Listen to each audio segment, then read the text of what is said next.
You, John Fitzgerald Kennedy, do solemnly swear. I, John Fitzgerald Kennedy, do solemnly swear. That you will faithfully execute the office of President of the United States. That I will faithfully execute the office of President of the United States. And will, to the best of your ability. And will, to the best of my ability. Preserve, protect, and defend the Constitution of the United States. Preserve, protect, and defend the Constitution of the United States. So help you God. So help me God.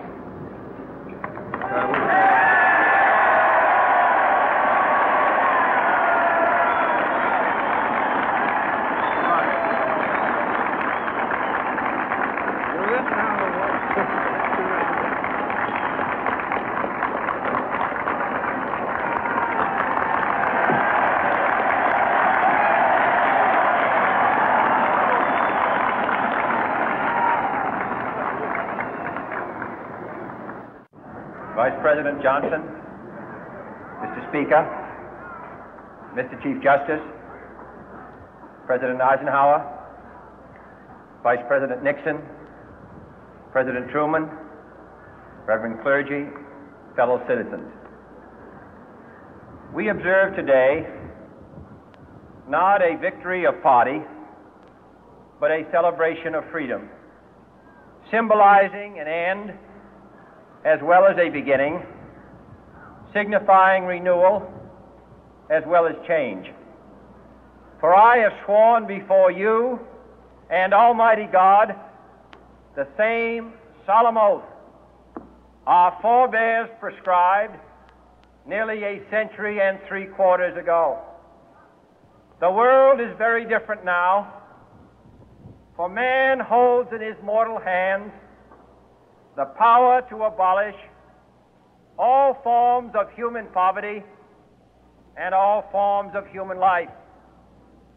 And yet the same revolutionary beliefs for which our forebears fought are still at issue around the globe. The belief that the rights of man come not from the generosity of the state, but from the hand of God. We dare not forget today that we are the heirs of that first revolution. Let the word go forth from this time and place to friend and foe alike that the torch has been passed to a new generation of Americans born in this century, tempered by war, disciplined by a hard and bitter peace, proud of our ancient heritage, and unwilling to witness or permit the slow undoing of those human rights to which this nation has always been committed and to which we are committed today at home and around the world.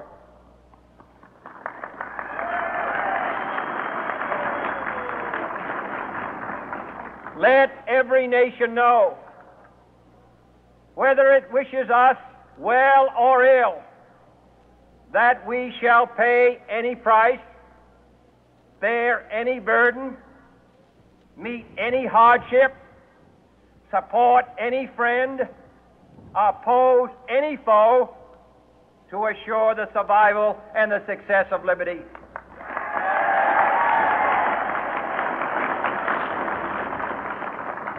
This much we pledge and more. To those old allies whose cultural and spiritual origins we share, we pledge the loyalty of faithful friends. United, there is little we cannot do in a host of cooperative ventures. Divided, there is little we can do, for we dare not meet a powerful challenge at odds and split asunder. To those new states whom we welcome to the ranks of the free, we pledge our word that one form of colonial control shall not have passed away merely to be replaced by a far more iron tyranny.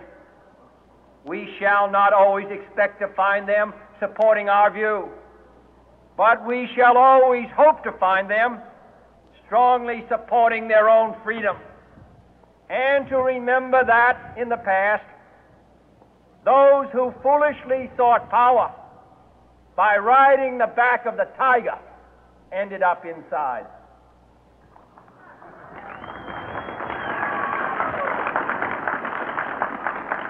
To those people in the huts and villages of half the globe struggling to break the bonds of mass misery, we pledge our best efforts to help them help themselves for whatever period is required, not because the communists may be doing it, not because we seek their votes, but because it is right. If a free society cannot help the many who are poor, it cannot save the few who are rich.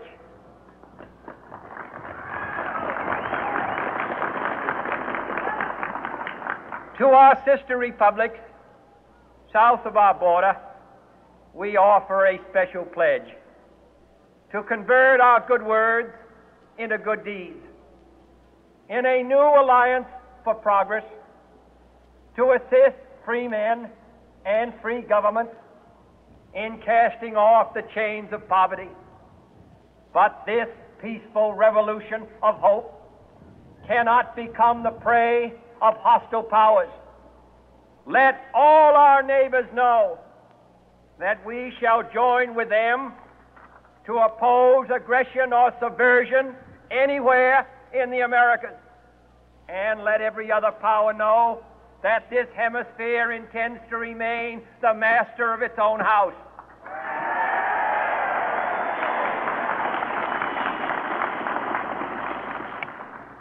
To that World Assembly of Sovereign States, the United Nations, our last best hope, in an age where the instruments of war have far outpaced the instruments of peace, we renew our pledge of support to prevent it from becoming merely a forum for invective, to strengthen its shield of the new and the weak, and to enlarge the area in which its writ may run.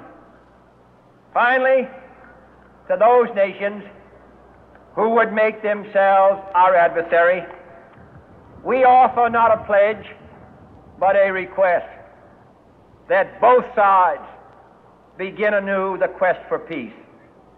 Before the dark powers of destruction, unleashed by science, engulf all humanity in planned or accidental self-destruction, we dare not tempt them with weakness, for only when our arms are sufficient beyond doubt can we be certain beyond doubt that they will never be employed. But neither can two great and powerful groups of nations take comfort from our present course, both sides overburdened by the cost of modern weapons, both rightly alarmed by the steady spread of the deadly atom, yet both racing to alter that uncertain balance of terror that stays the hand of mankind's final war. So let us begin anew, remembering on both sides that civility is not a sign of weakness, and sincerity is always subject to proof. Let us never negotiate out of fear, but let us never fear to negotiate.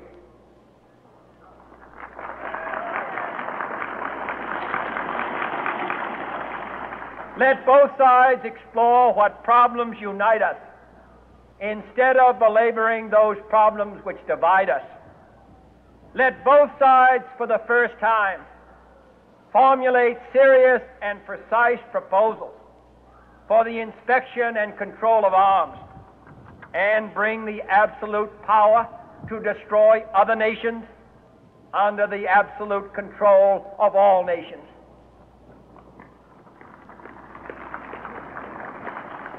Let both sides seek to invoke the wonders of science instead of its terrors. Together, let us explore the stars, conquer the deserts, eradicate disease, tap the ocean depth, and encourage the arts and commerce. Let both sides unite to heed in all corners of the earth the command of Isaiah to undo the heavy burden and let the oppressed go free.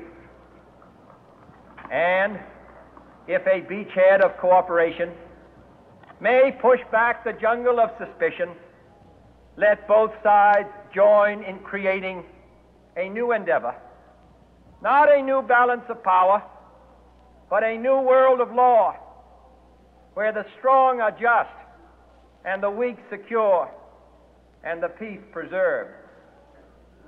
All this will not be finished in the first 100 days, nor will it be finished in the first 1,000 days, nor in the life of this administration, nor even perhaps in our lifetime on this planet.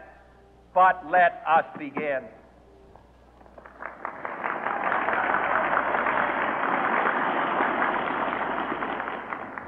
In your hands, my fellow citizens, more than mine, will rest the final success or failure of our course.